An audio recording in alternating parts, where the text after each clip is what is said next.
Vedic ಗಣಿತದ ಮೂರನೆಯ ಸಂಚಿಕೆಗೆ ಆಧಾರದ ಸ್ವಾಗತ ಸುಸ್ವಾಗತ. ಭಾಗಾಕಾರದ ಮತ್ತೊಂದು ಸಮಸ್ಯೆಯನ್ನು ತೆಗೆದುಕೊಂಡು ವೇದಿಕ್ ಗಣಿತದ ಸಹಾಯದಿಂದ ಬಿಡಿಸುವುದು ನೋಡೋಣ. ಇಲ್ಲಿ 10,576 ವಾಕ್ಯವನ್ನಾಗಿ ಬರ್ಕೊಳ್ಳೋಣ.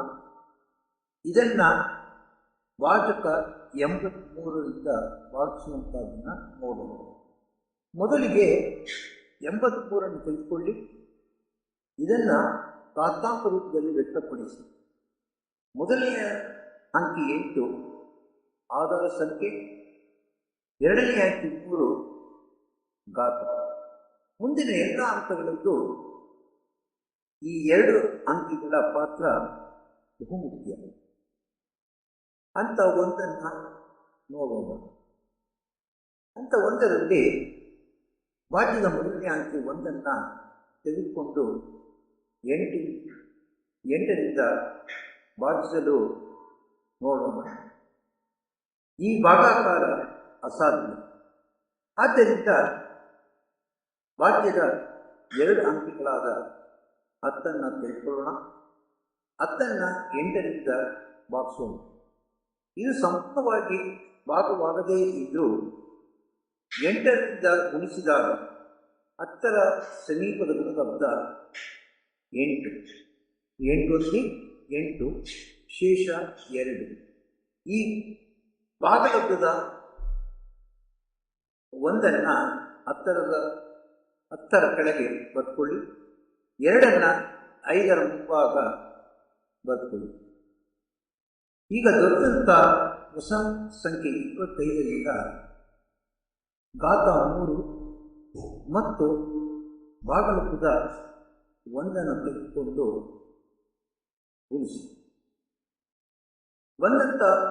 3 ಗುಣಲಬ್ಧವನ್ನು 25ರಿಂದ ಕಳೆಯಿರಿ. ನಮಗೆ ದೊರೆಯುವುದು 22.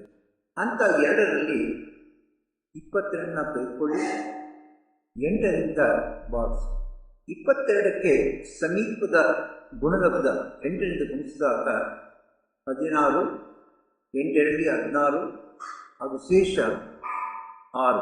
ಈಗ ಭಾಗಲಬ್ಧ 2 25ರ ಕೆಳಗೆ ಬರೆದುಕೊಳ್ಳಿ.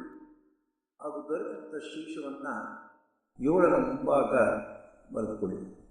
ದೊರೆತಂಥ ಹೊಸ ಸಂಖ್ಯೆ 67ರಿಂದ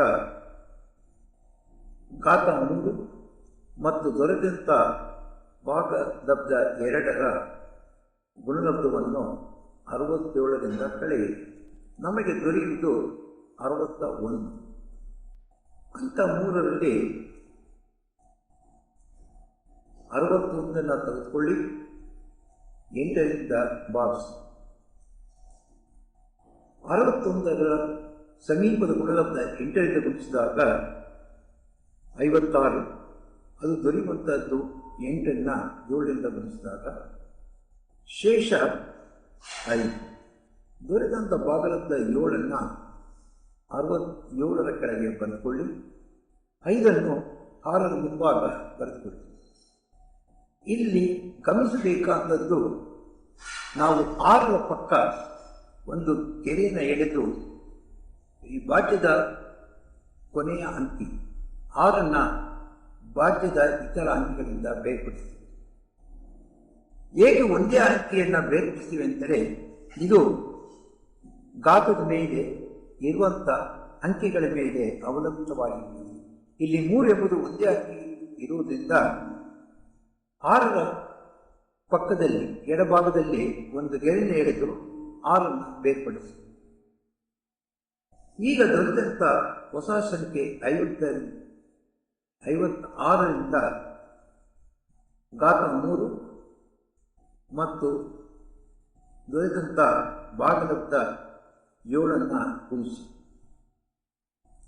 56ರಿಂದ 21 ಕಳೆದಾಗ ಬರುವಂತಹದ್ದು 35.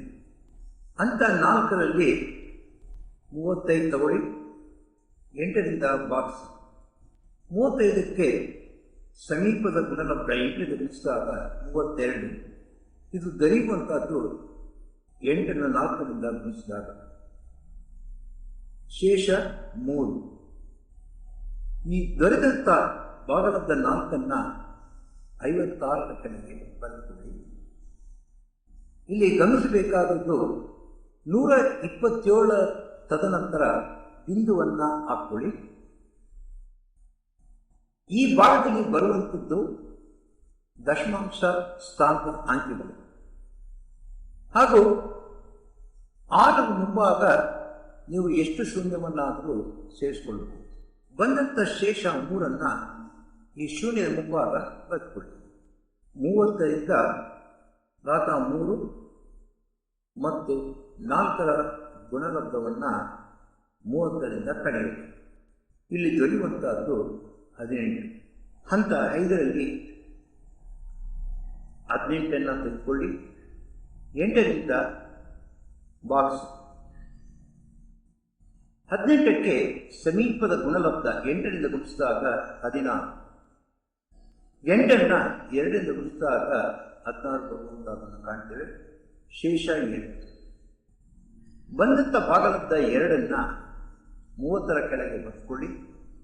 ಶೇಷ 2ನ್ನು ಮುಂಭಾಗ ಇರ್ತಕ್ಕಂಥ ಮುಂದೆ ಬರುವಂಥ ಶೂನ್ಯ ಮುಂಭಾಗ ಬರೆದುಕೊಳ್ಳಿ. ದೊರೆತಂಥ ಹೊಸ ಸಂಖ್ಯೆ 20ರಿಂದ ಘಾತ 3 ಮತ್ತು ಭಾಗಲಬ್ಧದ ಕೊನೆಯ ಅಂಕಿ 2ರ ಗುಣಲಬ್ಧವನ್ನು 20ರಿಂದ ಕಳೆಯಿರಿ. 20 ಮೈನಸ್ 6 ನಮಗೆ ದೊರೆಯುವಂತಹದ್ದು 14. ಹಂತ 6ರಲ್ಲಿ 14ನ್ನು 8ರಿಂದ ಭಾಗಿಸಿದಾಗ 14ರ ಸಮೀಪದ ಗುಣಲಬ್ಧ 8ರಿಂದ ಗುಣಿಸಿದಾಗ ಬರುವಂತಹದ್ದು 8. 8 8 6 ಶೇಷ. ಈ ಬಂದಂಥ ಭಾಗಲಬ್ಧ 1ನ್ನು ಈ 20ರ ಕೆಳಗೆ ಬರೆದುಕೊಳ್ಳಿ. 6 ಶೇಷ 6ನ್ನು ಈ ಶೂನ್ಯದ ಮುಂಭಾಗ ಬರೆದುಕೊಳ್ಳಿ. ಇಲ್ಲಿ ನಾವು ಭಾಗಲಬ್ಧವನ್ನು 3 ದಶಮಾಂಶ ಸ್ಥಾನಗಳವರೆಗೆ ಪಡೆದಿದ್ದೇವೆ. ಆದ್ದರಿಂದ ಭಾಗಲಬ್ಧ 157.421.